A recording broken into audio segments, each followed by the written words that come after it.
Simpleng tanong mga kabayan bago natin simulan ang kwento. Saan mas nakakatakot kapag 3:00 ng madaling araw? Sa CR o sa sala? Share nyo sa comment section ang sagot nyo kabayan at shoutout tayo. Shoutout Kuya JD, araw-araw kami nakikinig dito sa Patanungan, Quezon Province. Hindi buo ang araw namin kapag hindi naririnig ang boses mo. Nakakalis ng pagod at stress sa araw-araw. More upload pa kuya. Shoutout sa inyo dyan mga kabayan sa Quezon. Shoutout sa iyo Hazel. Maraming salamat sa patuloy na suporta. Sana bisitahin kayo ng mga aswang. Ay! Joke lang. Sana mag-enjoy kayo sa storya natin ngayon. Muli, maraming salamat kabayan. Simulan na ang storya. JD.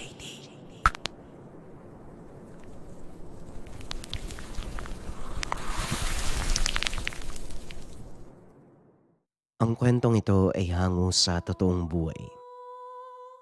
Mula ito sa isa nating kabayan na itago na lamang natin sa pangalang Meroy. Walang eksaktong taon, probinsya ng Antique. Isang batikang albularyo at antingero itong si Tiago. Sa edad na 30, biyasa na ito sa panggagamot. Wala pang hinawakang pasyente na hindi gumaling. Bata pa lang, makikita na ang ibang katangian, lalo na kapag ang ginagamot nito ay bati ng engkanto o hindi kaya naman mga sinasaniban. Maraming nakakakilala sa binata kahit saan ito magpunta. Palaging may bumabati sa kanya. Ngunit kung gaano karami ang nakakakilala at tumahanga sa kanya, ganon din kadami ang nagagalit at naiinggit. Kung minsan, nakakatanggap pa ito ng mga pananakot mula sa ibang manggagamot o hindi kaya naman mga mangkukulam na nagawa niyang talunin. Mahusay sa kumbate espiritual itong si Tiago. Sa katunayan, kinakatakutan ito ng mga mambabarang sa lugar. Yung tipong marinig lang ang pangalan ng binata, kusa nang umaatras ang mga ito. Ngunit kagaya ng iba, may kahinaan din ang binata. Ito ay alak. Sa sandaling magsimula na itong uminom, hindi na ito titigil hanggat hindi bumabagsak. Pero wala pang nakapagpalasing kay Tiago. Minsang naimbita nito sa isang fiesta. Sinadya ng mga taga-roon na lasingin si Tiago. Pero inabot na lang ng umaga. Hindi man lang nakaramdam ng pagkahilo. Saka pa lamang napag-alaman ng binata na nilalason siya ng mga kainuman. Ngunit sa halip na kumprontahin, hinayaan niya lang ang mga ito. Inaya pa sa isang magdamagang inuman hanggang sa sila na mismo ang sumuko. Doon pa lang sila kinumpronta ni Tiago. Walang ya. Tao akong humarap sa inyo tapos malalaman-laman ko lang. Nilalason niyo pala ako. Wika ni Tiago. Isa sa mga kainuman ang tumayo. Itinanggi ang paratang ng binata. Naku Tiago, hindi totoo yan. Kung lalasunin ka man namin, edi dapat pati kami makakaramdam. Isang baso lang ang iniinuman natin eh. Tugon ni Indong. Huwag mo nang palalain ang sitwasyon, Indong. Nakakalimutan mo ba kung sino ang kausap mo? Hinawakan ni Tiago ang basong may lamang alak na ibinigay sa kanya ni Indong. Binulungan ng dasal. Laking gulat ng mga kainuman nang bigla itong sumabog sa kamay ng binata. Anong ginawa mo? Paano mo nabasag ang baso? Hindi mo na kailangang alamin. Ito ang tatandaan mo ha. Sa oras na ulitin niyo pa ang bagay na to, hindi lang baso ang sasabog, kundi pati mga bungo niyo. Wika ng binata sabay lakad palayo.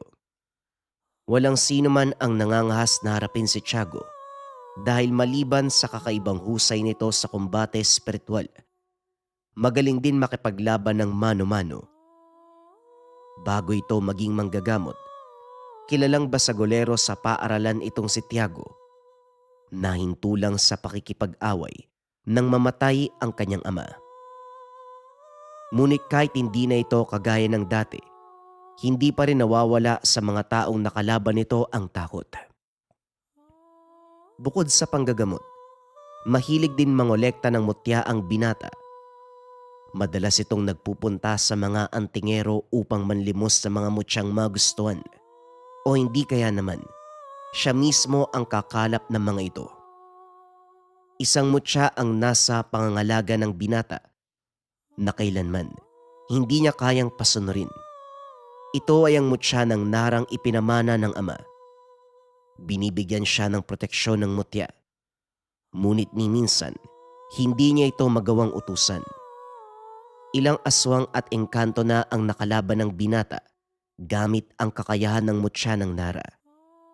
Kusang lumalabas ang kakayahang ito kahit hindi mag-usal ng dasalang may tangan o nasa oras siya ng panganib. Alam na ni Tiago na hindi niya mapapasunod ang mutya, pero kailangan niyang magtiwala dito. Kailanman, hindi siya pinabayaan. Alam mo Kuya Tiago, talagang nagtataka ako sa mutya mo eh. Sabi ni tatay nung buhay pa siya, wala daw makapagpasunod sa mutya na yan. Bakit kaya? Tanong ni Teroy, ang nakababatang pinsan ni Tiago. Magkapatid ang kanilang ama. Parehong namatay nang kalabanin ang isang malakas na mambabarang. Hindi rin na ipaliwanag ni tatay kung bakit walang nakakapagpasunod sa mutya. Inabot lang din sa akin to bago malagutan ng hininga Hindi ko mapapatawad ang mambabarang na yon. Kaya ako nagsasanay ng mabuti para pagdating ng panahon na magkaharap kami, sisiguraduhin ko siya ang mamamatay. Kahit ako Meroy, gusto kong pagbayarin ang mambabarang na yun. Kaso hindi ko alam kung saan siya hanapin o kung buhay pa ba siya. 10 taon na din ang nakalipas nang mangyari yun Natatandaan ko pa nga kuya kung paanong humingi ng tulong sa ibang manggagamot si natatay. Pero ni isa, walang tumulong dahil natatakot sila. Ay naku, hayaan mo na lang ang mga yun. Sa salita lang naman sila magaling Ang mabuti pa, bilisan na lang natin ang paglalakad para makarating tayo kaagad sa bahay ng pasyente. Pag-uusap ng dalawa. Pilit binago ni Tiago ang usapan para mawaglit sa isipan ni Meroy ang nangyari sa kanilang mga magulang. Maging siya. Tila nawala sa tamang pag-iisip sa tuwing maaalala kung paanong pinatay ng mambabarang ang kanyang ama. Kasalukuyang naglalakad ang dalawa papunta sa bahay ng isang pasyenteng nagpatawag sa kanila. Ayon sa mga kaanak, hindi na ito makakilos dahil sa pamamaga at mga sugat sa katawan. Hindi alam ng pamilya kung ano ang nangyari dahil nang ipatingin ito sa doktor, wala namang nakitang mali. Malakas ang kutob ni Tiago na ito ay gawa ng isang mambabarang, kaya ganun na lang ang kagustuhang puntahan at alamin kung tama ba ang kanyang hinala. Ilang sandali ang nakalipas, narating na nila ang tahanan ng pasyente. Sa labas pa lang, dinig na ng dalawa ang sigaw at iyak ng isang babae na tila pinapahirapan.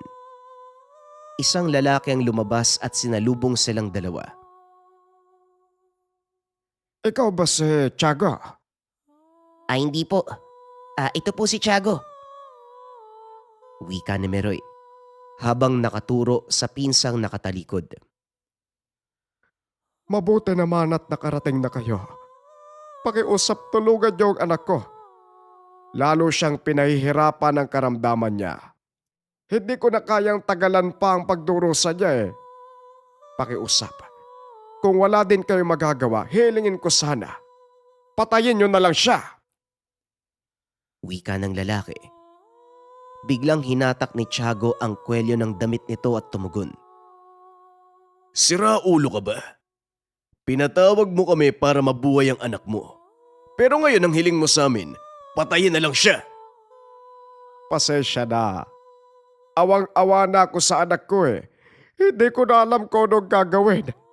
2 albularyo na ang sumubok pero wala din silang nagawa. Sa nakikita kong kalagayan ng anak ko, mas gugustuhin ko na lang siyang babatay. Binitawan ng binata ang kwelyo ng Ginoo at huminga ng malalim. Hindi sanay humingi ng pasensya ang binata, ngunit ipinapakita niya ito sa pamamagitan ng mga kilos. Sabihin mo, nasaan ang pasyente? Nasa kwarto niya. Pero babalaan ko na kayo. Nakakasulasok ang amoy, maging ang tanawin sa silid na yon. Kahit kaming mga magulang niya, hindi na rin kayang tagalan ng amoy ng nabubulok na laman. Para bang kinakain siya ng kung anong maliit na nilalangi mula sa kaloob-looban. Huwag kang mag-alala. Hindi naman kami maselan. At siguradong meron pang mas malala sa mga naengkwentro namin kumpara dyan. Sige, sasamahan ko na kayo sa silid. Wika ng ama na nagpakilalang Mang Pekto. Umakyat ang mga ito sa tahanan at habang papalapit si Tiago sa kwarto, lalong lumalakas ang sigaw ng dalaga na tila ba natatakot ito. Mukhang alam ko na kung anong kahihinatnan nito ah. Ako din. Manong Pekto, pakiusap. Wala kayong ibang papapasukin sa loob ng silid. Maging kayo hanggat maaari, manatili sa labas. Magtiwala kayo sa akin. Gagawin ko ang lahat para mailigtas ang anak nyo. Hindi na nakapagsalita si Mang Pekto dahil biglang pumasok si Tiago sa loob ng silid at sinarado ang pintuan. Halos maduwalang binata sa nakakasulasok na amoy. Kaya inutusan nito si Meroy na magpaningas ng uling, maglagay ng langis, insenso, bilang pampausok. Naupo ang binata sa tabi ng higaan. Hindi alintana ang nakakasulasok na amoy. Pinagmasdan nito ang pasyente na noon ay nakatitig sa kanya habang nakangiti ng nakakaloko. Huwag ka nang makialam manggagamot. Pangatlo ka na sa mga sumubok na talunin ako. Pero wala sa inyo magtatagumpay dahil may hina kayo. Hinayaan lang ni Tiago na magsalita ang nilalang na nasa loob ng katawan ng pasyente. Alam ng binata na hindi na ang dalaga ang nagsasalita dahil biglang nag-iba ang boses nito. O sige, ano pang sasabihin mo? Masyado kang mayabang manggagamot. Hindi mo kilala ang kausap mo. Baka hindi ka naabutan ng liwanag. Mukhang ikaw ang hindi nakakakilala sa akin. Alam ko kung sino ka.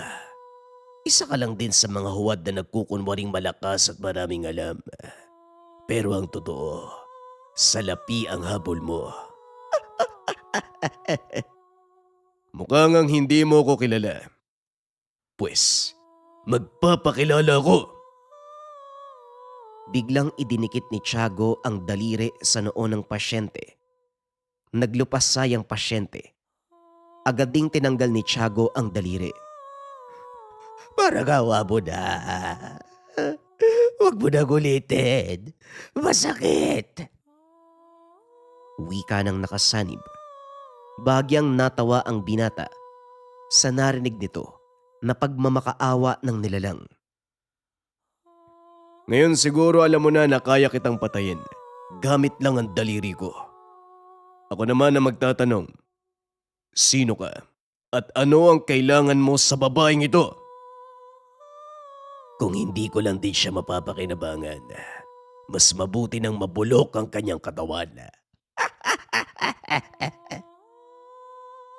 Nang marinig ito ng binata, muling idiniin ang kanyang daliri sa noo ng dalaga. Sa pagkakataong yun, nanigas ang katawan nito habang sumisigaw. Linawin mo ang mga sinasabi mo. Hindi kita maintindihan eh. Ano ang kaugnayan mo sa babaeng ito? At gaano kalaki ang kasalanan niya para parusahan mo ng ganito? Wika ni Tiago. Pero sa pagkakataong yun, hindi na nagsalita ang sanib. Napagtanto ni Tiago na wala na siyang mapapala. Kaya nagpa siya ito. Natapusin na ang paghihirap ng pasyente. Itinutok ang hintuturo sa leeg ng dalaga. Iginuit pa kanan na parang ginilitan ng leeg. Biglang nanginig ang katawan ng dalaga. Sumigaw. Na tila nalulunod at may kung anong nakabara sa kanyang lalamunan. Matapos ay bigla itong nawalan ng malay. Miroy, pahiran mo ng lanang mga sugat niya. Wala na ang kaluluwa na mambabarang sa katawan ng babae. Kailangan mapalabas natin ang mga tinanim na insekto para tuluyang gumaling ang mga sugat. Talagang hindi mo napigilan ang sarili mo, ano? Pero sa palagay mo, ano kaya talaga ang motibo ng mambabarang? Kung ano man ang dahilan na mambabarang wala na akong pake. Pinerwisyo niya ang buhay ng babaeng ito, kaya kailangan niyang magbayad. Tapusin mo na yan. Mag-aantay ako sa labas. Kakausapin ko pa ang magulang ng pasyente. Maraming salamat sa tulong mo, Tiago. Hindi ko alam kung paano ko makakapagbayad sa pagpapagaling mo sa anak ko. Hindi naman ho ko naniningil at mas lalong wag mo kong pasalamatan, Manong. Sa Diyos ang pasasalamat para bigyan ng pangalawang buhay ang anak mo sa kabila ng kasalanang ginawa niya. Ano ang ibig mong sabihin, Tiago? Anong kasalanan? Ang mambabarang na gumambala sa kanya, walang iba kung hindi ang dati niyang kasintahan. Napag-alaman nito, niloloko siya ng anak niyo, kaya gumante at yan ang naging resulta. Ayoko maging mapanghusga pero sa palagay ko, mukhang nararapat lang para sa anak niyo nangyari. Miroy, tapos ka na ba dyan? Bilisan mo! Alis na tayo! Ay, sandali lang ito. Tanggapin niyo ang maliit na halaga. Kung iahambing sa tulong na ginawa niyo napakaliit yan. Pagpasensyaan niyo na. Tinignan ni Tiago ang sobrang inabot ni Mang Simeon. Napatingin sa pinsan. Kunin mo, Miroy, para may pambili tayo ng pagkain. Kanina pa kumakalam ang sigmura ko eh. Ay, kung gusto niyo, dito na kayo maghapunan. Ay hindi na ho, may lakad pa ho kami. Doon na lang kami sa daan kakain. Wika ng binata sabay talikod. Hindi na itago ang pagkainis. Dahil sa mga nakita mula sa nakaraan ng pasyente, 4 na lalaki ang pinagsasabay-sabay nito. Natsyempohan ang isang mambabarang kaya nakahanap ng katapat. Matapos ang gamutan, agad nang umuwi ang dalawa. Napadaan ang mga ito sa isang tindahan para bumili ng makakain. Nang aksidente nilang marinig ang pinag-uusapan ng 2 lalaki.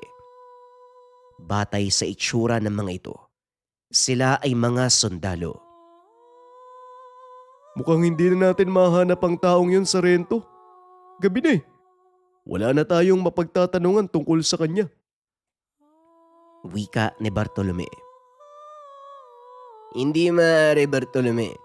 Nandito na tayo sa bayang sinabi sa akin ng Crisostomo noon eh. Malaki ang kasalanan sa akin ng taong yun. Pag-uusap ng dalawa. Narinig ng binata ang pangalan ng ama, kaya lalo itong naintriga. Patuloy na nakinig sina Tiago sa pag-uusap ng 2 sundalo. Mukhang personal na lakad po to, sir ah. Alam niyo naman, hindi natin pwedeng gamitin yung uniforme pati katungkulan natin sa mga ganitong sitwasyon. Huwag kang mag-alala. Dahil sa sandaling mahanap ko ang Crisostomo na yon, hubarin ko ang pagiging sundalo at lalabanan ko siya bilang ako. Hindi na napigilan ni Tiago ang sarili. Nagsalita na siya. Ang Crisostomo bang hinahanap mo ay isang manggagamot? Napalingon ng 2 sundalo. Kagad tumayo sa kinaupuan. Naglakad ang mga ito papunta sa kanilang mesa. Oh, kilala mo ba? Umuwi na lang kayo dahil wala na kayo mapapala dito. Abalo ko nga. Nagtatanong ako na maayos, tapos sasagutin mo ako ng ganyan. Tumayo si Tiago at hinarap ang sundalo. Inilahad ang kamay at nagpakilala. Ako nga pala si Tiago. Wika ng binata. Ngunit tinitigan lang ng sundalo ang kamay. Muling tumingin sa mga mata ng binata. Hindi ako nakikipagkamay. Ako si Rigor. Ikinagagala kitang makilala, Rigor. Hindi pa ba lang ang sagot ko sa'yo? Totoo ang sinabi ko. Mag-aaksaya lang kayo ng panahon sa paghanap kay Crisostomo, kaya umuwi ka na lang dahil patay na ang tao na yun. Ulitin ko ang tanong ko. Kilala mo ba siya? At paano mong nasabi na patay na? Hindi lang kilala, kundi kilalang kilala. Ako na magsasabi sa'yo, umuwi na lang kayo. Wika ng binata sabay lakad palabas ng tindahan. Naiwan naman si Meroy na nagbabalot ng mga natirang pagkain. O ikaw, totoo ba ang sinabi niya? Kilala niyo nga ba si Crisostomo? Huminto sa ginagawa si Meroy. Tumingin kay Rigor. Oo nga, kilalang kilala. Magpinsan kami ng binatang yon at chewin ko si Crisostomo. Wika ni Meroy sabay lakad palayo. Sinundan naman ito ng dalawang sundalo, ngunit hindi nila magawang mahanap kung saan ito nagpunta. Walang nga. Saan nagpunta yung mga yon? Bartolome, hanapin mo nga. Imposible na po, Sargento. Madilim na. Ipagpabukas na lang natin yung paghanap. Lingid sa kalaman nilang dalawa. Nakakubli sa itaas ng puno ang magpinsan. Maya-maya umalis na ang mga ito. Saka pa lamang bumaba sina Tiago. Ano kaya yung sinasabing atraso ng mga yon? Wala din akong ideya, Meroy. Maloko din kasi si tatay dati. Baka nandaya sa sugal o hindi kaya naman karibal sa babae. Eh naku, bahala sila dyan. Umuwi na tayo. Inaantok na ako. Dali-daling umuwi ang dalawa. Sa sobrang pagod pagdating sa tahanan, naiga na si Tiago at nakatulog. Nawaglit na sa isipan ang tungkol sa dalawang sundalo dahil ang buong akala, maliit na hidwaan lang ang dahilan ng paghahanap ng sundalo sa kanyang ama. Ngunit laking gulat nito. Kinabukasan, maagang ginising ni Meroy si Tiago. Nasundan sila ng mga sundalo. Nandyan yung dalawang sundalo, kuya. Pasensya ka na, wala na ako nagawa eh. Nakita nila ako eh. Talagang makulit ang mga yan Bakit ba? Ano ba kasing kailangan nila? Ang mabuti pa, kuya, harapin mo na lang. Dahil baka magkagulo pa. Nakakaya oh. Nag-iisa na nga lang yung kapitbahay natin, maiingayan pa. Dali-daling bumangon si Tiago. Lumabas. Nakita nito na hindi nakasuot ng uniforme ang dalawang sundalo. Ngunit may dalang baril ang mga ito. Magandang umaga, mga sir. Ano ho ang may paglilingkod ko? Ang aga niyong bisita. Bisita. Totoo bang anak ka ni Crisostomo?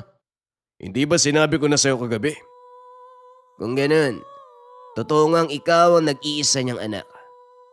Alam mo ba, napakalaki ng atraso ng tatay mo sa akin nung nabubuhay pa siya. Wala ho akong alam dyan. Ano bang ginawa ng tatay ko? Inamon niya ako sa isang labanan, pero hindi siya sumipot. Malaman-laman ko, patay na pala siya. Napansin ni Tiago. Maluha-luha ang mga mata ni Rigor, kaya lalo siyang nagtaka. Ano naman po ang kinalaman ko dun? Nais kong ikaw ang tumapos ng laban na yun. Yun lang naman pala Kung yun ang ikakatahimik nyo, sige, lalabanan ko kayo. Tama yan. Alam kong ikaw ang nagmana ng mutsyang tanga ng tatay mo. Gusto kong gamitin mo ang lakas ng mutsyang yun. Talunin mo ko. Kahit hindi mo na sabihin, dahil sa totoo lang, naalibadbara na ako sa'yo Wika ng binata sabay sugod. Nagulat naman si Rigor. Hindi nito inakalang napakabilis kumilos ng binata. Bigla itong napatras dahil sa loob lang ng 2 segundo, nasa harap niya na si Tiago. Isang malakas sa suntok ang pinatama ng binata sa pisngi ng sundalo. Nagawa naman itong gumanti. Ngunit na kontra ni Tiago ang kanyang atake. Muling naghiwalay ang dalawa para magbigay daan sa ikalawang salpukan. Nagpalitan ng malalakas sa suntok ang dalawa. Saka pa lamang napagtanto ni Tiago na isa ding antingero ang kalaban. Patuloy sa pagpapalitan ng suntok ang dalawa. Kapwa hindi nakakaramdam ng pagod hanggang sa mapuruhan nila ang isa't isa. Sabay na bumagsak sa lupa at halos hindi na makatayo sa lakas ng pagkakatama. Nag-iwan ng malaking pinsala sa kani-kanilang katawan. Wala kang pinagkaiba sa tatay mo. Naalala ko tuloy nung kabataan naming dalawa. Kabataan, akala ko ba mortal kayo magkaaway? Oo, mortal kami magkaaway. Ngunit matalik na magkaibigan. Si Crisostomo nagturo sa akin ng lahat ng kalaman ko. Pero sa kasamaang palad, namatay ang taong yun nang hindi man lang nakukumpleto ang aral ko. Pero mahusay ka. Nagagawa mong gamitin na maayos ang mutya ng Nara.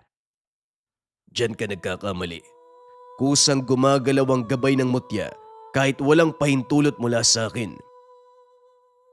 Mukhang nagkakamali ka ng intindi.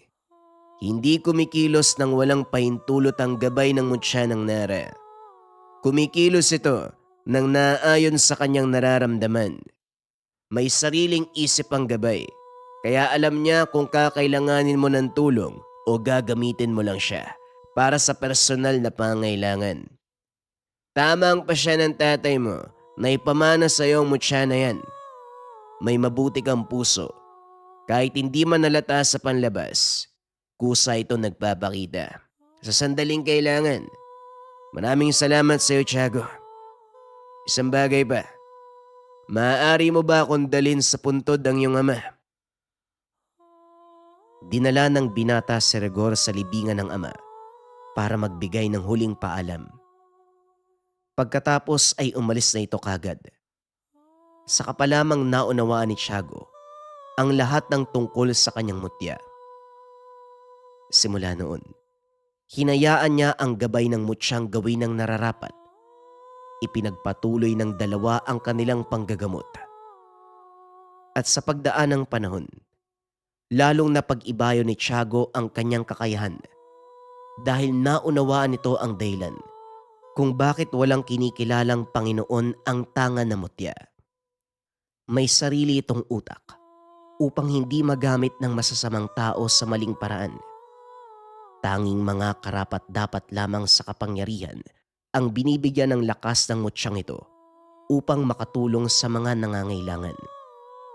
Doon lang din napagtanto ng binata na hindi lang basta namatay ang magulang nila sa panggagambala ng mambabarang.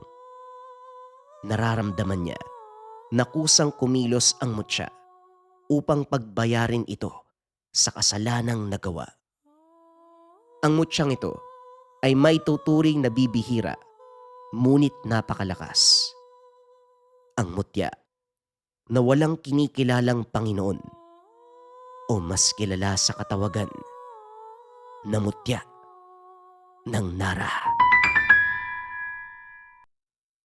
Ang kwentong ito ay hango sa totoong buhay. Mula ito sa isa nating kabayan na itago na lamang natin sa pangalang Baldo. Taong 1984, Guimaras. Nagmula sa pamilya ng mahusay na panday, pero iba ang tinahak na landas ni Peter. Sa halip na pagpanday ng iba't ibang klase ng patalim, pagiging antingero ang inatupag. Naging tanyag ang tanggapan niya sa mga taong nagnanais mamulat sa mundo ng lihim na karunungan. Ano mang bato, agimat, anting-anting na walang bisa, kaya niyang buhayin. Minsan na siyang sinugod ng kapwa antingero para mag-imbestiga dahil duda sa kakayahan ng binata. Pero dahil walang nakitang mali, dismayadong umalis. Pero sa karanasan ng binata, hindi pa tungkol sa pagbuhay ng anting-anting, kundi pakikipagtuos sa grupo ng mga aswang ang sumubok sa kakayahan. Peter, ingat-ingat ka sa pinapasok mo ha. Mahirap na kung mamamatay tao ang kausap mo. Baka mamaya bigla kang sugurin. Paalala ni Tio Roel, masama ang titig sa kakaalis lang na bisita. Nag-iingat naman po ako, Tio. At saka kapag nagtatanong sila tungkol sa inyo, parang nababagang buntot eh. Lagot sila kapag ginalawang pamangkin ng panday. Tatlo pa naman kayo nila Tio Roping at Tio Bastian.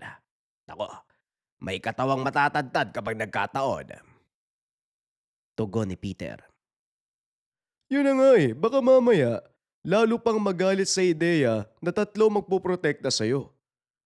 Kumusta naman ang pagiging antingero? Wala ka naman sigurong problema, no? Sinasabi mo ba sa amin ang lahat? Peter ha, bawal ka maglihim. Alam mo yan. Tio, walang lihim-lihim. Ano man ang nangyayari sa araw-araw, malalaman nyo rin naman eh kasi ibabahagi ko sa inyo. Walang palya. Aba, ayos ah. Dapat nang hindi ka naglilihim. Kung sino man ang mag-aagrabyado sa'yo, akong bahala. Nakahasa ang itak ko. Singit ni Tio Bastian. Kakagaling lang sa pagbagsak ng pinanday na patalim sa bayan. Nagtaka si Peter dahil sa unang pagkakataon hindi sumabay sa pag-uwi si Tio Roping. Ang mga tiyuhin, kapag umaalis sila ng sabay, sabay ding bumabalik ng tahanan. Nang mapansin ni Tio Bastian ang pagtataka ng binata, agad ding nagpaliwanag. May dinaanan si Ruping. Mamaya babalik din yun. Nagkaproblema kasi sa titulo ng lupa ni tatay dun sa kabilang baryo eh. Si Ruping ang panganay, kaya kargo niya ang pag-aasikaso. Ganun ho ba? Akala ko kasi kung ano na po eh. Nakanda na po pala ang tanghalian. Kumain na po tayo. Ay naku, mabuti pa nga. Lantakan na natin bago pa lumamig. Magtatabi na lang ako para kay Ruping mamaya. Habang nasa hapag, hindi maiwasang mag-usap. Nakasanayan na ito ng pamilya. Sa kalagitnaan biglang hindi mapakali si Peter. Unang tumayo sa hapag. Lumabas ng bahay at umihip ng dasal sa hangin. Kunot noong sinuri ang paligid. Nagtataka kung bakit may presensyang umaaligid. Nagsukbit ng patalim. Sinuong ang gubat. Napabuntong hininga dahil kaibigan lang pala ang naroon. Kumusta, Peter? Pasensya na kung nagulat kita. Pero ang totoo, ikaw talaga ang gusto kong makausap. Dinaan ko lang sa ganito kasi natatakot ako na humarap sa panday mong tiyuhin. Hindi pa naman kami magkasundo. Baka makatay ako nang wala sa oras. Wika ng kaibigang si Tonton. May lahing aswang ang kaibigan. Patago ang pagkakaibigan ng dalawa dahil sa mata ng magkabilang pamilya. Hindi magandang ugnayan kapag hindi nagmula sa iisang lahi. Ito rin ang nagbabalita sa binata ng mga bagay na dapat malaman katulad ngayon. Ano ba ang pinunta mo rito? Ang usapan natin, sa katapusan tayo magkikita sa may bundok. Napaaga ka. Mamaya matunugan ka pa dito eh. Hindi ito tungkol doon. Ang tiruping mo ay nasa panganib. May kumuha sa kanya ng patalim. Lahi ng aswang. Katuwaan lang nung una. Pero nang malaman ng tiyuhin mo ang katauhan ng mga ito, minsan niya nang binalak na puksain. Pero hindi magawa dahil marami sila. Nang malaman ng aswang ang plano ng tiyuhin mo, bumaliktad ang sitwasyon. Siya na ngayon ang hinahanap. Sigurado ka ba, Ton? Walang sinabi si Tio Ruping sa amin ng ganyan, hoy. Huwag ka magbibiro, masama yan. Kapag nalaman ko nagloloko ka, alam mo ang mangyayari sa'yo. Alam ko ang kakayahan mo. Kabisado ko kung paano kang gumalaw. Sa palagay mo magloloko ko, nasa panganib ang tiyo mo. Alam mo ba kung nasaan siya ngayon? Hindi totoo na meron siyang dadaanan. Sasadyain niya ang sityo ng mga aswang. Naalerto si Peter. Kagad nagpasama sa kaibigan patungo sa lugar. At tama ito. Naroon ang tiyuhin. Nakikipag-areglo sa grupo. Pasensya na mga kaibigan. Nagulat lang talaga ako nang malaman ng pagkatao nyo. Wala akong balak manakit. Talagang nabigla kaya nagawa ko yon. Wala namang nasaktan sa inyo, no? Kaya walang problema. Tama ba? Pinagtawanan ng tiyuhin pagkatapos itong magsalita. Lumapit ang isa sa mga lalaki at sinampal ito ng ilang ulit. Tanda, pasensya na. Pero wala nang bawian. Natatakot ka siguro na mapatay namin, ano? Kaya ka nakikipag-usap. Nako, hindi na mababago ang mangyayari. Laban na to eh. At saka, ikaw din naman ang unang nagamon. Huwag kang mag-alala. Yung kinuha naming patalim sa'yo, yun din ang gagamitin namin. Muling nagtawanan ang lahat. Maya-maya pa, nagsimula na ang laban. Natatakot man para sa kapakanan ng tiyuhin, pinili ni Peter na tumulong sa tahimik na paraan. Ginagabayan si Tio Ruping sa pamamagitan ng orasyon. Naglapat ng karga sa patalim, kung kaya't sa bawat pagtaga sa aswang, napapaangil ang mga ito ng sobrang lakas. May karga. Umabot hanggang kaibuturan ang pinsala. Wiset, panday ka ba talaga o manunugis? Anong bertud ang meron ka? Masyadong malakas ang depensa. Mga kaibigan, umatras muna tayo. May nararamdaman akong kakaiba. Natatarantang kumaripas ang grupo. Pumabor kay Tio Ruping ang pagkakataon. Hindi lang dahil sa gabay ni Peter, kundi mahina ang puwersa ng mga aswang dahil tirik pa ang araw. Sa kutob ng binata, siguradong hindi magtatapos doon ang laban. Pagbalik ng tahanan, inantay ni Peter na magsalita ang tiyuhin. Pero tahimik lang ito. Walang balak ipaliwanag ang nangyari. Hindi na rin niya pinilit. Inunawa na baka may dahilan ng tiyuhin. Magmula noon hindi nakampante si Peter. Kinausap si Tonton para magmanman ng grupo at ibalita sa kanya ang bawat galaw. Pumayag naman ng kaibigan. Anumang kilos ng kabila, hinahatid sa kanya. Kaso hindi maintindihan ni Peter ang grupong iyon. Sigurado ka ba wala silang plano na balikan si Tio Ruping? Napaka-imposible naman kung ganun. Alam natin ang ibig sabihin ng kilos sila. Makikita sa mga mata ang paghigante. Umamin ka nga. Baka pumapanig ka na sa kanila. Palagi mo kong pinaghihinalaan. Wala akong nakitang galaw ng paghigante sa grupo. Mas abala sila sa paghanap ng baryo na bibiktimahin kaysa sa tiyuhin mo.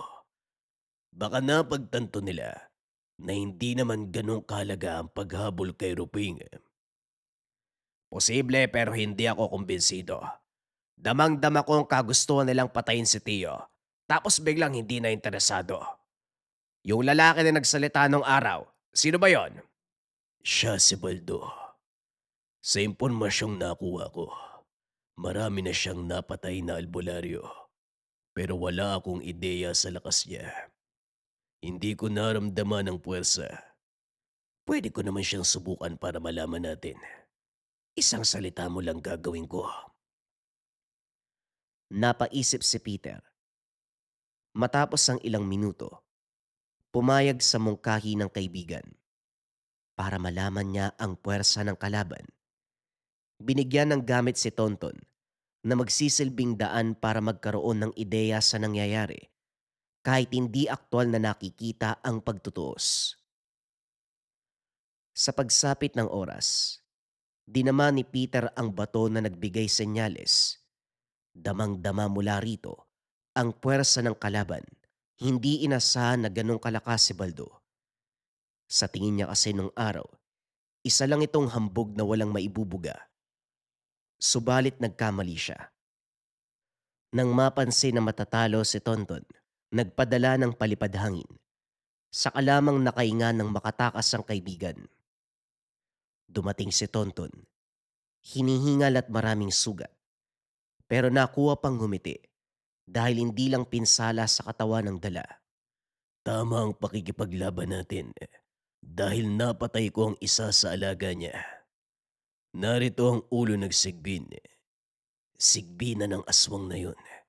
Kaya malakas ang puwersa dahil may alalay. Pero ngayon wala na. Mahusay ka, kaibigan. Pero mukhang malaking problema ang kakarapin natin dahil pinaslang mo ang alaga niya. Siguradong ipagpapatuloy nila ang paghabol sa atin. Sigurado ka ba na wala kang iniwang bakas? Malinis ako kumilos. Alam mo yan. Kapag natuntun nila tayo, harapin na lang natin. Nababahala man sa posibleng pagsugod. Naisip ni Peter na mas mabuti ng karapin ng grupo. Kasama ang kaibigan, pinaghandaan ang paparating na laban. Nagtataka ang mga tsuhin dahil sarado ang tanggapan ni Peter. Hindi tumanggap ng pasyente ang binata dahil abala ang isipan sa kalabang grupo. Naging maingat si Peter sa pakikipag-usap sa mga tsuhin para hindi madulas. Sa kabutiang palad hindi naman naginala at tumuloy na sa kani-kanilang buhay. Sa pagsapit ng takdang araw, nakaabang na ang dalawa sa daan. Pagtapat ng grupo, si Tonton ang unang humarap. Kumusta mga kaibigan? Magandang gabi. Wala palang maganda sa gabing ito. Pauwi na ba kayo? Baka gusto nyo munang magpapawis. Mabuti naman nagpakita ka uli, demonyo ka. Hindi mo lang ako sinugod nung nakaraan. Pinatay mo pa ang alaga ko. Sino ka ba sa akala mo? Kung hindi ka niligtas ng alaga mo, siguradong ikaw ang namatay. Kagad umilag si Tonton nang akmang aatake ang kalaban. Ang mga kasama nito ay naghahanda na rin at sa isang kurap. Pumaligid ang presensya ng mga sigbin. Dito na lumabas sa pagkakatago si Peter. Naloko na. Narito ang antigero. Pamangkin pa ng 3 panday. Paldo hindi ko isasakripisyo ang buhay ko para lang sa laban mo. Masyado ka naman atang duwag. Kung itong sinasabi mong antingero na bumubuhay ng mga tangan, magandang laban to. Masarap ang kaluluwa niyan. Sakto din pala no. Pamangkin ka ng buwisit na panday, si Ruping. Mas mabuting kilalanin mo muna kung sino ang kausap mo. Kayo dapat ang tanungin. Handa na ba kayong mamatay? Tignan natin kung sinong mamamatay. Sige na, wala nang atrasan. Patayan kung patayan. Kumilos si Peter at Tonton. Kaliwat ka ng atake ang natanggap. Tinaasan ng binata ang depensa sa bawat paghampas ng itak. Sinasabayan ito ng pag-usal ng orasyon. Hindi tumagal ang laban sa mga alagang sigbin. Maging ang mga aswang na nagmamay-ari sa mga ito ay nagulat dahil sa ilang sandali lang naubos kagad ang mga alaga. Kung nakinig ka lang sana sa akin, Baldo, hindi na mangyayari to. Paano na tayo niyan? Huwag mo ipamukha sa kanila na mahina tayo. Mga aswang tayo at normal na tao lang ang mga yan. Lalaban tayo hanggang kamatayan. Huwag mo kong isali sa kabaliwan mo. Lumaban ka kung gusto mo. Nagulat ang lahat nang tumagos ang kuko ni Baldo sa katawan mismo ng kasamang nagsasalita. Itong pamangkin ng panday at pipitsuying aswang ang kalaban natin. Kung may aatras sa inyo, matutulad kayo sa pinatay ko. Sige na, sumugod na kayo. Sodyat ni Baldo, napilitang lumaban ang mga aswang. Hindi umurong si Peter. Isang ihip ng dasal. Sinabayan ng taga. Bumulagta ang mga ito. Kaso nga lang, sa kalagitnaan ng labanan ay tumakas si Baldo. Mabuti na lamang sinundan nito ni Tonton, kaya naman dali-dali ng kumilos si Peter. Mukhang natakasan nga tayo. Pero huwag kang mag-alala. Hindi yun makakalayo dahil may humahabol ding grupo. Sa ngayon, maliit na mundo na lang ang gagalawan ni Baldo. Lalo pat mag-isa na lang siya. Hindi na magpapadalos-dalos ng kilos. Matapos ang inkwentro, nagpatuloy sa paghanap si Tonton sa kinaroroonan ng kalaban. Samantala, sinubukan ni Peter na tanungin ng Chewin sa mismong hapag kung saan nagsasalo-salo ang lahat. Tiyo, may hindi ka sinasabi sa amin. May grupo ng aswang na binagsakan mo ng patalim. Wala kang ideya nung una pero nang malaman mo, hindi ka man lang nagsabi. Naglakas loob ka pang sugurin ng grupo. Mabuti na lang nandun ako para gabayan ka sa tahimik na paraan. Namutla ang Chewin. Makikita sa mga mata. Napagtanto kung saan nanggaling ang puwersa sa pakikipaglaban sa grupo ni Baldo. Ano? Humarap ka sa grupo ng aswang ruping. Ano ka ba magpapakamatay? Wika ni Tio Bastian. Ruping, tinatanong ka. Totoo bang nakipaglaban ka sa aswang? Wika ni Tio Roel. Oo, totoo yon. Pero gusto ko lang sanang itaboy at takutin ang grupo. Akala ko kasi madadaan sa takutan eh.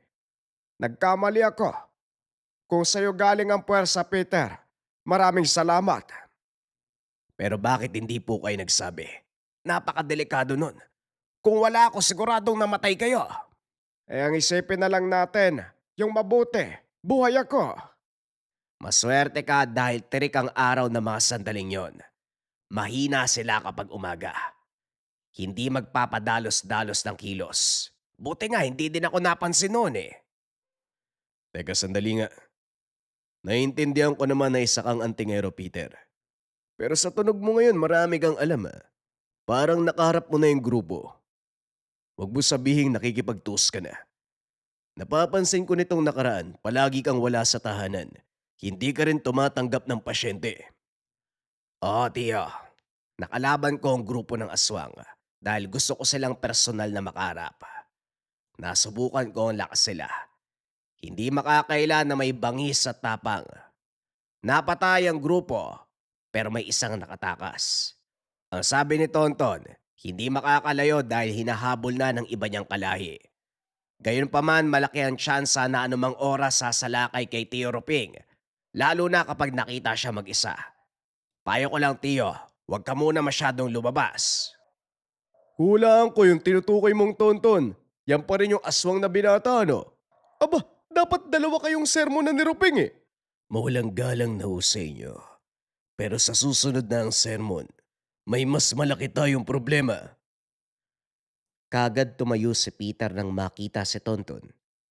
Hindi pa ito nagsasalita, pero alam na kagad ang nangyayari. Talagang mautak tong si Baldo ah. Iniwan ang isa niyang grupo at naghanap ng ibang kasama. Sino naman ngayon ang mga kasama niyan? Mababang uri ng aswang lang naman. Pero hindi tayo pwedeng magpakampante. Dahil kahit mababang uri, meron silang tinatagong lakas. Ikaw anong gagawin mo? Susugod ka ba o mananatili dito para bantayan ang mga tsuwin mo? Tinimbang ng binata ang sitwasyon. Marami ang umaaligid na aswang. Nang makaisip, kinuha ang kahon na puno ng patay na anting-anting. Mga gamit na isinuko ng kliyenteng dumulog sa kanya. Sa pagkakataong ito, nagsagawa ng mataas na uri ng ritual upang buhayin ang mga gamit. At sa oras na naging aktibo, isa-isang binigyan ng mga tsuwin. Ikinalat pa sa tahanan ang iba. Mga Teo, pasensya na pero hindi ko kayo mababantayan. Kung maaari, bitbitin niyo ang patalim at kayo na mismo ang pumanday. Kapag may napadpad dito, pugutan niyo ng ulo. Hindi na hinantay pa ang sagot ng mga tsuwin. Hinarap na ang mga kalaban. Nauna si Tonton sa pagsalakay. Kaliwat kanan ng pagsugod ng mga aswang. Sumabay din si Peter. Pasimpleng tinatapatan ang lakas ng bawat isa habang abala ang paningin sa pagagilap kay Baldo. Naramdaman ang presensya nito pero hindi makita kung nasaan. Nang saktong maitumba ang kalahati, iniwan ang natira kay Tonton. Sumuot sa kakawyan, hinanap ang pinagtataguan ni Baldo. Pangiti-ngiti pa ito habang nagtatago sa kadiliman. Ang bunga kalay hindi mahanap. Pero nanigas ng paglingon, mukha ni Peter ang bumungad. Ginawaran ito ng suntok. Tumalsik sa lakas. Sunod-sunod na hagupit ng kamao hanggang sa sumenyas na tama na. Sumandal na lamang sa puno pero hindi matumba. Tama na. Suko na ako. Tama na. Hindi na ako lalaban. Ayusin mo yung pagsasalita mo. Nasa na yung kayabangan mo, ha? O sige, labas mo. Hindi na. Hindi na ako magyayabang. Pasensya na. Tama na. Patawarin mo na ako. Kung hindi mo sana pinagdiskitahan ng chewin ko, hindi mangyayari sa'yo ang bagay na to. Hindi ko na nga uulitin. Palampasin mo na oh. Alis na ako. Hindi na ako babalik. Sige, madali naman akong kausap. Lumayas ka na, bago pa kita mapatay. Sinadya ng binatang dumaan sa mismong tapat nito. Pero bago pa makalayo, kumilos si Baldo upang umatake. Nahulaan na ito ni Peter kaya mabilis sa sinalo ang pag-atake. Binali ang braso. Pinatago sa sikmura ang mismong mga kuko. Nanlaki ang mga mata, kasabay ng pagbulwak ng dugo. Humigpit ang hawak sa balikat. Gusto pa sanang lumaban pero tinapos na kaagad ni Peter. Inihipan ng dasalang bangkay at saka iniwanan. Sumakto ang pagbalik. Naubos na din ni Tonton ang grupo. Ikaw na ang bahalang maglikpit sa lahat. Naroon si Baldo. Siguraduhin mong hindi na makakabangon sa hukay ang animal. Walang problema. Ako nang bahala dito. Naabutan ang mga chewin na nag-aalala para sa kanya. Matapos siyang makita sa maayos sa kalagayan, bumaling kay Tio Roping para manermon. Ikaw pa naman ang panganay dito, pero ikaw ang nagbibigay ng problema. Pasalamat ka, may pamangkin tayong mahusay sa pakikipaglaban sa aswang. Kung hindi, hindi lang ikaw mamamatay, tayong lahat.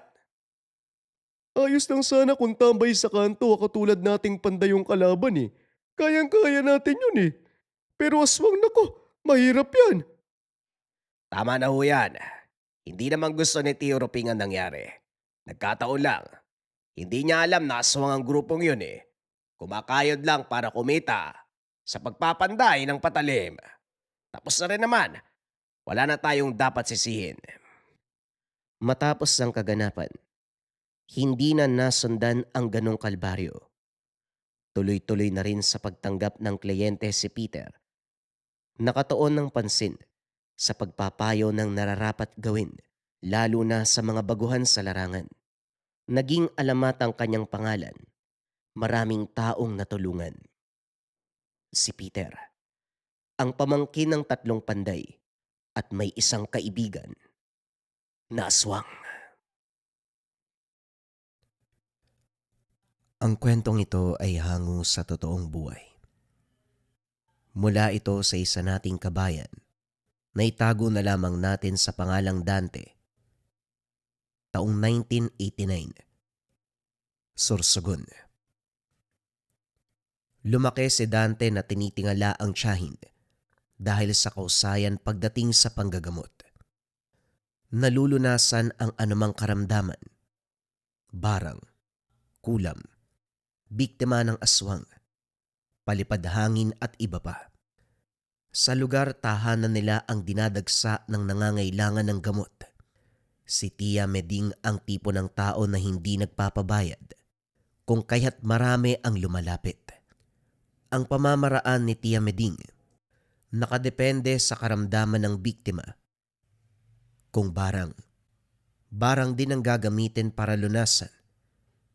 Gayon din sa kulam, tigalpo, palipad hangin at iba pa. Subalit ang pinakagustong makita ni Dante ang usapin sa aswang. Ilan na rin ang lumapit sa tiyahin para magpagamot ng yanggaw. Kaso kapag ito na ang trabaho, hindi hinahayaan ang sino man na makakita. Naglalaro sa isipan kung ano ang ginagawa ng tiyahin sa tagong silid. Gayunpaman, hindi nag-usisa dahil alam ng binata na balang araw, ibabahagi ang lahat ng kalaman. Paminsan na ring napag-usapan na siya ang susunod sa yapak nito. Isang araw habang nag-aantay ng halamang gamot, dumating ang pasyente. Mag-isa. Bumagsak sa bakuran. Dali-daling tinawag ang tiyahin. Inasikaso kagad dahil malubha ang kalagayan nito. Nagtamo ng sugat sa iba't ibang bahagi ng katawan. Naglatag ng samot-saring dahon at dinikdik. Tinapal sa sugat at ang katas naman ay pinainom. Inihipa ng orasyon ng langis. Isinaboy sa pasyente. Itinali ang pasyente sa higaan at siniguradong hindi makakawala. Tumabi muna sila. Pinanood ang magiging reaksyon ng binigay sa unang lunas. Hindi naglaon. Unti-unting nagkamalay at nagwala. Batay sa kilos. Para bang rabis ang tumama. Pero mas mabangis na hayop. Naglalaway. Nagwawala. Nang mapigtas ang tali sa binti, pinukaw ni Dante ang pansin ng tiyahin. Tiya, makakawala na yan. Kumilos na ho kayo. Hayaan mo lang siyang magwala. Titigil din yan. Mas mabuti pang ituloy mo yung naiwang trabaho. Ako nang bahala dito. Wala rin naman ako iuutos. Sumunod si Dante. Kahit nais pang manatili para masaksiyan ang mangyayari. Gayunpaman, hindi mapakali habang pinapakinggan ang ingay sa loob.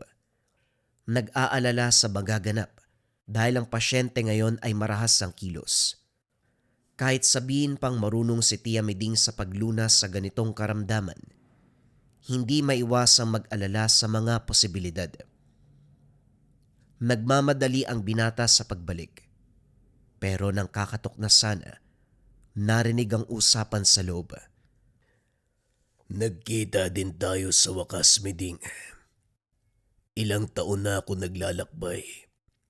Kung sino-sino ang biniktima, sa layon na mahanap ang kinalalagyan mo. Sa wakas, nagkatagpo din tayo. Hanggang ngayon pala ginagamit mo pa rin ang pagiging aswang at sumang. Mabuti naman nakakayanan mong pagsabayin. Hindi ba may kaakibat na parusa kapag nagkamali? Sana handa ka kapag nangyari yon. Kahit sino pa ang sapian mo, hindi ko makakalimutan ang boses na yan, bebang! Katahimikan ang namayani. Hindi naglaon nagpatuloy ang usapan. Huwag mong ibahin ang usapan, Miding. Huwag mong sabihin na kalimot ka na. Gusto mo bang ipaalala ko ang nangyari? Ako lang naman ang binawian mo ng karapatan na mabigyan ng mutya ni Maestro. Masyado kang pabida. Makasarili ka. Hindi ko kasalanan kung ako ang pinili ni Maestro na magmana ng mutya. Isa lang ang ibig sabihin. Mas marunong ako kaysa sayo. Maliit na bagay lang yon, pinapalaki mo pa. Malaking bagay yon para sa akin. Makapangyarihan ng mutya ni Maestro. Sayang lang dahil napunta sa katulad mo. Sa katulad kong higit ng kaalaman kumpara sa inggiterang kagaya mo. Hindi mo ba alam na wala ka sa pagpipilian noon ni Maestro? May dugo kang aswang, mangkukulam, kaya malayong iabilin niya ang mutya. Masama man ang pinagmulan kong angkan. Alam ni Maestro ang hangarin ko noon. Layon kong maging mahusay na manggagamot kaya ako sumailalim sa aral niya. Pero magmula nung dumating ka, nawala sa akin ang lahat. Nasa iyo nga ang mutya, pero hindi mo naman ginamit sa kabutihan. At paano mo nasabi, Aber? May patunay ka ba na ginamit ko sa kasamaan? Huwag mo kong hamunin. Dahil alam nating pareho kung bakit ka nakakagamot. Wala ka ring pinagkaiba sa akin.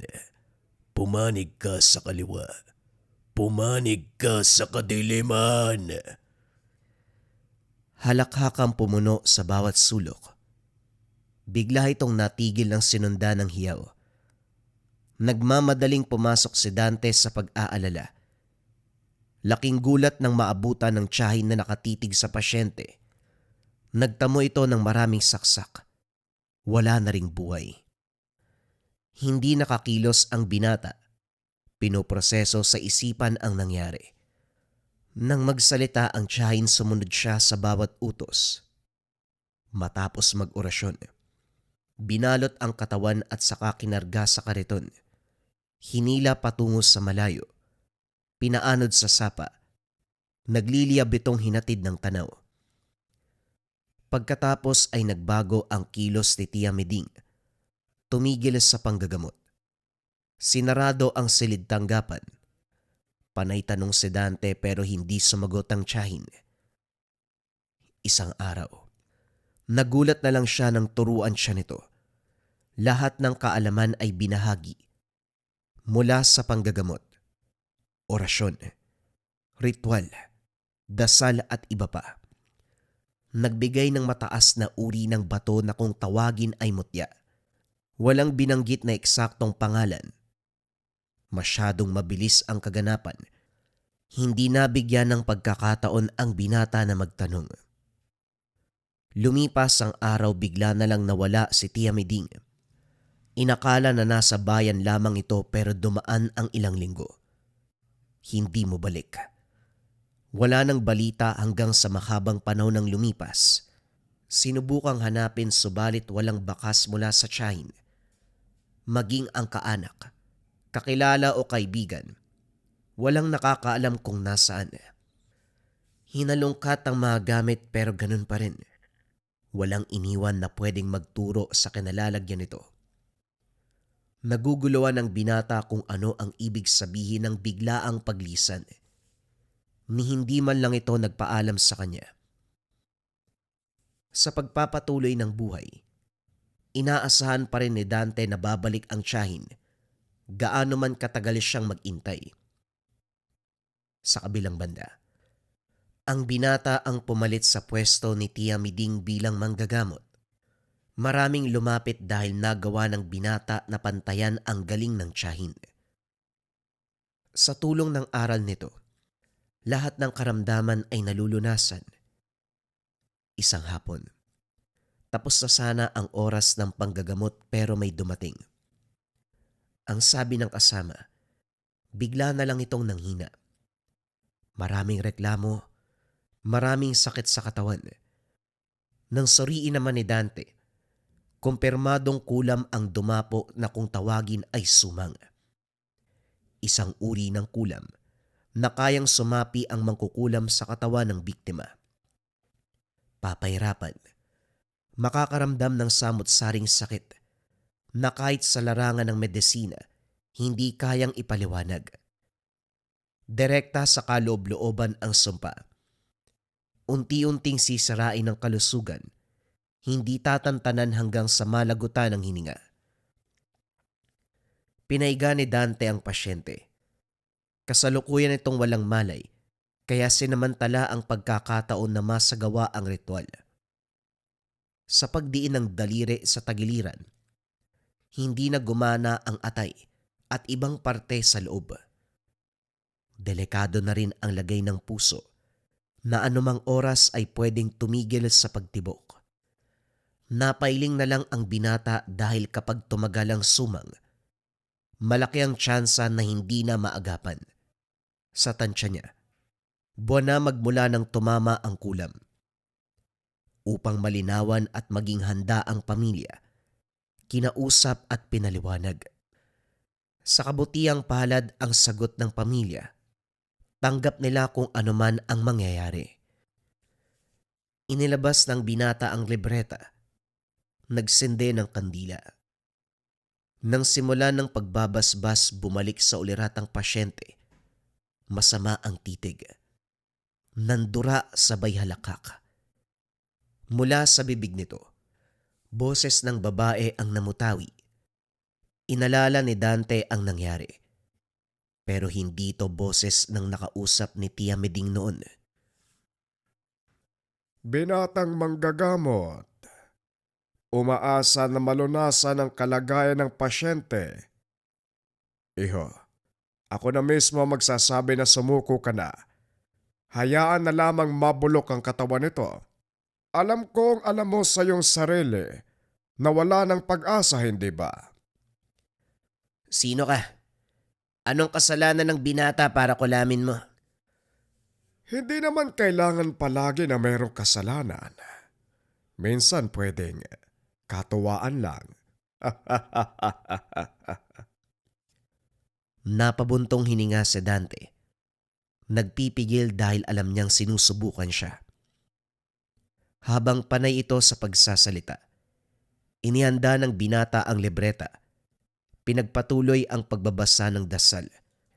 Naudlot ang pagsasalita ng mangkukulam. Napalitan ng daing. Inakala na tumalab pero laking gulat nang lumipad ang nakatirik na kandila. Tumama ito sa muka ng binata. Lumakas ang halakhak ng mangkukulam. Nang masagad ang pasensya, pinakitaan ito ng kalupitan. Binigkas ang orasyon ay tinuro ng tiyahin. Ito lang ang naging kainaan ng mangkukulam. Matapos marinig, nagmamadaling kumala sa sapi pero hindi ito nangangahulugan na nakatakas. Nakawala man sa katawan ng pasyente, nagdurusa ito ng matinding karamdaman sa madaling salita. Babalik dito ang ginawa sa biktima. Nang balingan ng pasyente, naglapat ang dasal upang bumalik sa ulirat. Binigyan ng paunang lunas. Hinayaan itong makauwi pagkatapos. Kumalas na ang sumpa ng sumang, pero nilinaw muli ng binata na ang napinsalang katawan sa loob kinakailangang ipatingin sa eksperto. Nang mga sumunod na araw, isang pasyente na naman ang kinulam. Ang uri na ginamit ay panagano, kung saan magagawang impluwensyahan o kontrolin ng mangkukulam ang isipan ng biktima. Magdudulot ng pagkabaliw, pagkawala sa sarili, matinding takot, bangungot, o hindi kaya naman maging sunod-sunuran o alipin sa mangkukulam. Sa kwento ng pamilya, bigla na lang itong nasisiraan ng bait, nananakit, nagbabanta na hindi lang sa kanila, kundi maging sa mga kapitbahay. Sinubukang dalhin sa ospital, kaso nga lang hindi nila magawa dahil nagwawala ang pasyente. Hindi rin maunawaan ni Dante ang kilos nito. Nang makita siya ay kusang lumapit. Pumwesto pa sa upuan, sumenyas na gamutin. Hindi nagpakampante ang binata dahil iba ang pinapakitang reaksyon.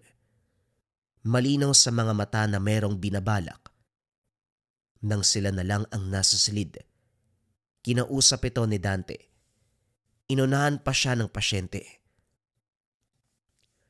Ako na ang pangalawa mong pasyente kung kulang ang pag-uusapan, hindi ba? Gamutin mo na ako. Para 5 na lang ang kulang. Kumunot ang noo ni Dante. Maliban sa pagtataka sa sinabi nito, hindi tugma ang boses. Siguradong mangkukulam ang kausap ko. Anong ibig mo sabihin na 5 na lang ang kulang? Hindi ko sasabihin kung sino ang kausap mo. Pero ang sinabi ko ay katotohanan. Pagkatapos ko, 5 na lang ang kulang dahil 7 ang kailangan. Kapag nakumpleto ang 7 pasyente, mauunawaan mo kung para saan ang mutya na iniwan sa'yo ng tiyahin mong manggagamot. Napatitig si Dante. Makaraan ng ilang sandali sinimulan ang pakikipagtuos sa mangkukulam. Hindi makapaniwala nang tumingin lamang ang pasyente. Hinayaan siyang gawin ang mga dapat. Walang reaksyon ng lapatan ng orasyon at gamot. Naging madali ang proseso. Makalipas ang ilang sandali, nagbalik sa ulirat. Wala nang sumpa sa katawan. Habang hinahatid ito ng tanaw sa pag-alis, tumatak sa isip ni Dante ang sinabi nito. Hindi maiwasang kabahan sa mangyayari. Pagsapit ng umaga, isa na namang pasyente ang dinala sa tahanan. Pero sa sandaling naipasok sa silid tanggapan, binawian ng buhay. Sinubukang agapan subalit huli na ang lahat. Nang suriin, pamahikan ang dumapo. Isang uri ng kulam na gumagamit ng personal na bagay ng biktima katulad ng buhok, kuko o damit. Sa pamamagitan ng isinasagawang sumpa, magdudulot na malubhang karamdaman, kamalasan, panghihina at kamatayan. Ilang araw lang ding iindahin, malalagutan ng hininga ang biktima. Isa sa pinakamahirap gamutin dahil may direktang koneksyon ang sumpa sa katawan at kaluluwa ng tao. At dahil wala na itong buhay, dinasalan na lamang at saka sinabihan ng pamilya na ipalibing kagad. Ilang oras ang lumipas, meron na namang dumating. Kulam pa rin. Ang uri ng kulam ay manong paktol.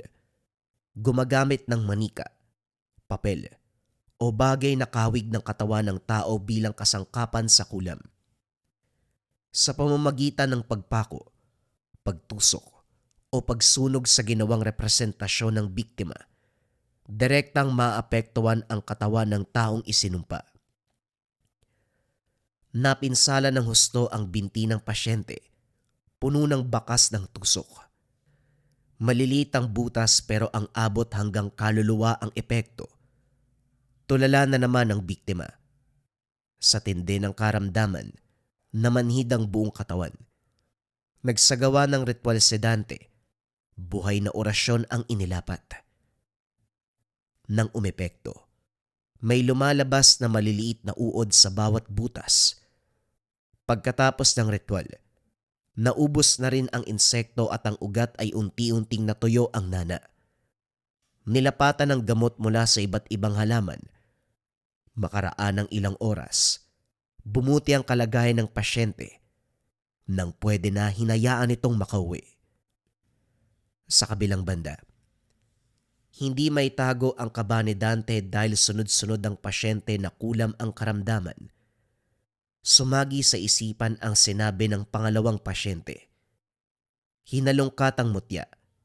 Tinitigang mabuti. Isang uri ng bato pero hindi makakaila ang inilalabas na enerhiya. Gayunpaman hindi pa ginamit ng binata. Ang sabi kasi ng tiyahin, hindi gagamitin sa panggagamot dahil gabay at proteksyon lamang ito. Sinubukang sumambit ng orasyon sa presensya, kaso nga lang walang nangyari. Naisip ng binata na baka para nga lang ito sa proteksyon niya bilang manggagamot. Nang mga sumunod na araw, mababaw na karamdaman na lamang ang nagpapasuri. Naging abala din sa paghanap ng halamang gamot sa bayan. Habang nakikipag-usap sa mga tindero, napansin ni Dante ang pamilyar na boses. Nang sundan, nasipatang matandang babae. Nagbabasa ito ng kapalaran sa tabi. Habang nagsasalita sa kliyente, may napansin siyang ritual sa hangin. Hindi naglaon nagtama ang paningin. Pasimple itong ngumiti. Pagkuway lumapit sa kanya. Iho, ikaw ba'y apo ni Miding? Nasaan na pala siya? Ilang taon na kaming hindi nakikita ng kumare kong yon. Saan ang bahay niyo? Doon ho sa kabilang barangay. Wala na po akong balita kay Tia eh. Tiyahin ko po siya, kapatid ng lola ko. Hinahanap ko po kaso hindi talaga matagpuan eh. Ano? Anong hindi mahanap? Nawala ba siya? Paano mangyayari yon? Sa pagkakakilala ko kay Miding, takot siyang bumiyahe. Ako nga pala si Dina. Kababata niya ako. Diyos ko, hindi ba nagpaalam si Miding? Umalis na lang bigla. Oy, wala talaga akong ideya kung saan siya nagpunta. Kung kani-kanino na nga ako nagtanong pero walang nakakaalam. Humaba ang usapan. Nangako si Aling Dina na tutulong sa paghahanap sa tiyahin. Makatotohanan naman ang salita nito. Mararamdaman na totoo ang pinapakitang emosyon. Subalit binabagabag ang binata sa boses. Para kasing narinig na dati at masama ang kutob. Gayunpaman, iwinaksi sa takot na baka nagkamali lang kung papakinggan ng hinala. Lumipas ang araw. Humantong sa punto na bumibisita si Aling Dina sa tahanan. Tumutulong pa ito sa panggagamot. Palaging nag-uusap. Nagbabahagi ng aral sa larangan. Nalaman ng binata na hindi lang kapalaran ng tao ang kaya nitong basahin. Marunong din sa larangan ng gamutan. Hindi nagtagal nagkamabutihan. Kampante na rin sa presensya nito.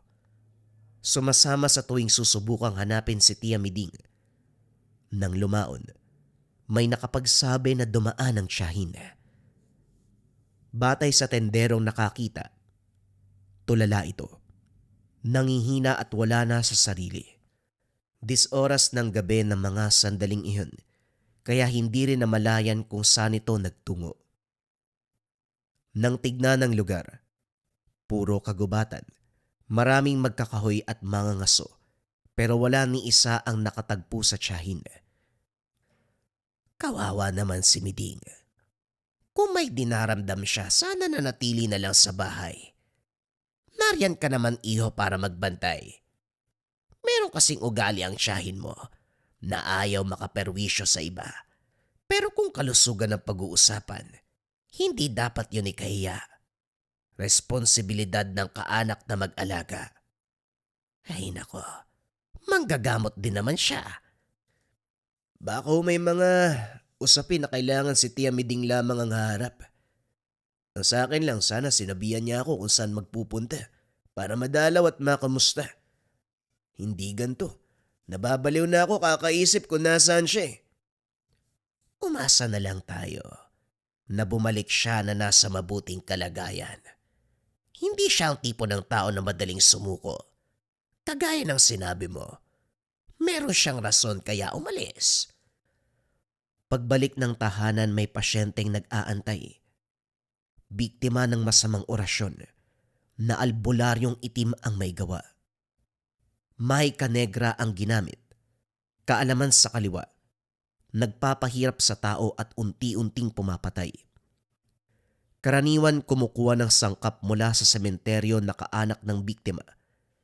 Ito ang gagamiting sangkap sa ritual para sapitin ng kasalukuyang biktima ang dahilan ng kamatayan ng yumaong kaanak. Nang maibahagi sa kapamilya, kinumpirma nito na pareho ang sintomas ng biktima sa yumao. Kaso nga lang, walang makitang mali ang kumonsultang doktor. Naganda na magamit si Dante, pero sa sandaling ilalapat na sana, biglang binawian ng buhay. Nagtaka ang biktima dahil kalakasan pa naman ng pasyente. Nang subukang agapan, wala ng pag-asa. Bago hinayaan ng pamilya na kuhain ng katawan, sinuri niya muli. At dito nalaman na may bagong pumasok na orasyon. Ito ang dahilan ng kamatayan. Lumabas si Dante at naglibot sa paligid. Sa malapit nagmula ang orasyon. Duda niya may pumuslit. Nang mag-iimbestiga pa sana, nagsalita si Aling Dina. Nabaling ang pansin dito. Binahagi ng binata ang nangyari sa pasyente. Maging ang alin nagulat sa takbo ng kaganapan. Nagmungkahi ito ng pamamaraan. Subalit hindi na magagawa dahil inuwi na ang katawan. Aling Dina, maaari bang may sumasapaw na orasyon sa kasalukuyang kalagayan ng biktima? Nagmula kasi sa iba't ibang tawang sumpa. Sa turo kasi ni Tia, kapag may nakapasok na sumpa sa katawan ng tao, yun lamang ang mananatili. Hindi makakapasok ang iba. Maliban na lang kung nagmula sa iisang mangkukulam o mambabarang. Malaki ang posibilidad sa lahat ng bagay, iho. Marahil hindi pa nakaranas ng ganong klase ang tiyahin mo, kaya nasabi na hindi pwede. Ikaw na rin mismo ang nakasaksi. May sumapaw na orasyon na siyang tumapos sa buhay ng pasyente.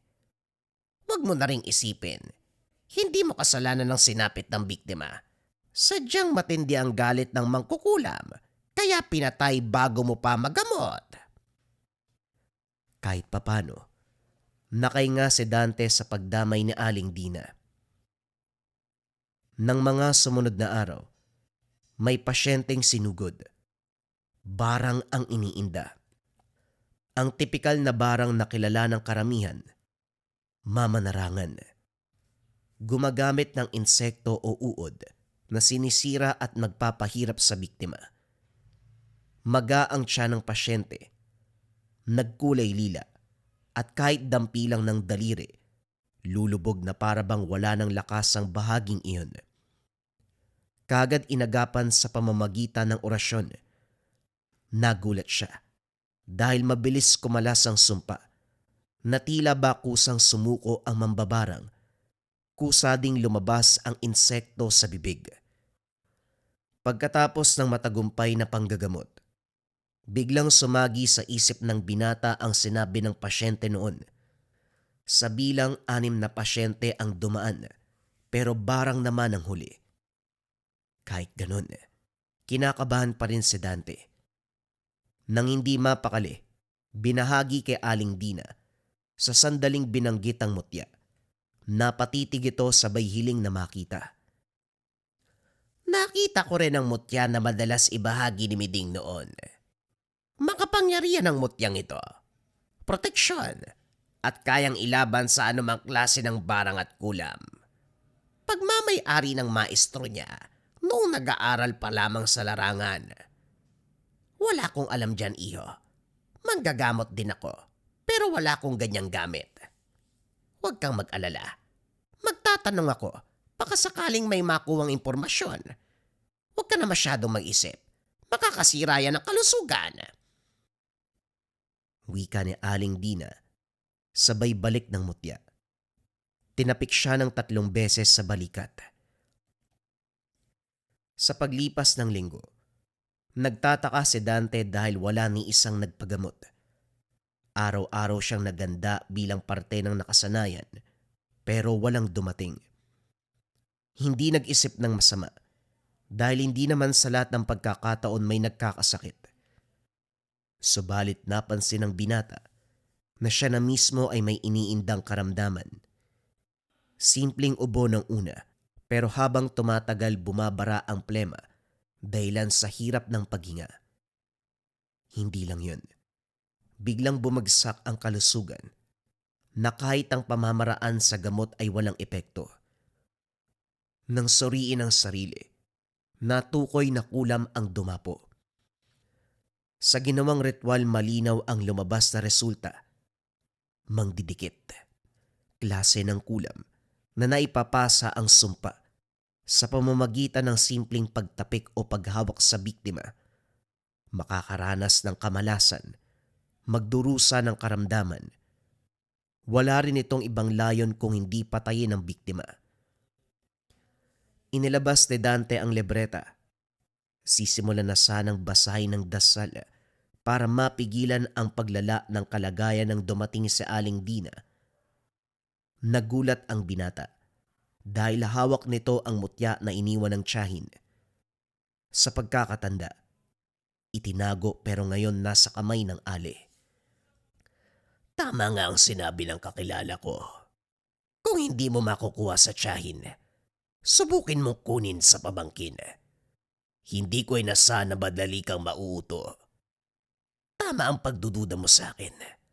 Ako ang mangkukulam na nakausap ng tiyahin mo nung nakapatay siya ng biktima. Hindi makapaniwala si Dante sa narinig.